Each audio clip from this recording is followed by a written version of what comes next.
ماهی رمضان این ماهی قرآن مبارک، ماهی رمضان این ماهی قرآن مبارک، ماهی کرم و رحمت رحمان مبارک، ماهی کرم و رحمت رحمان مبارک.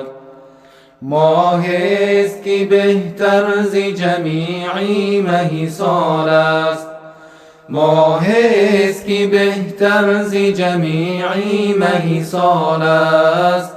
آمرزش و بخشیدن عصیان مبارک، آمرزش و بخشیدن عصیان مبارک. ماهی است که دروازه جنت همه باز است، ماهی است که دروازه جنت همه باز است.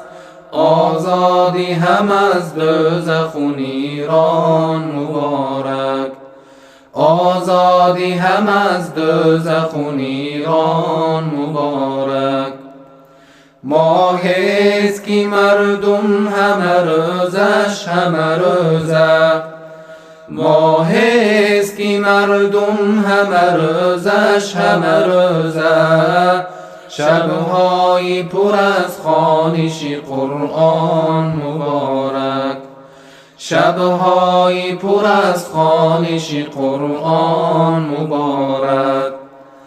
ماهی است که اندر ده آخر شب قدر است، ماهی است که اندر ده آخر شب قدر است.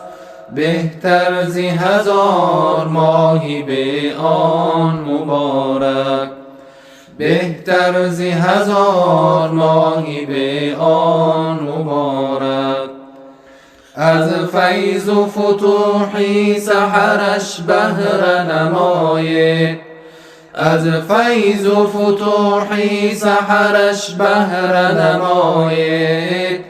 هر شامی پر از نعمت الوان مبارک، هر شامی پر از نعمت الوان مبارک.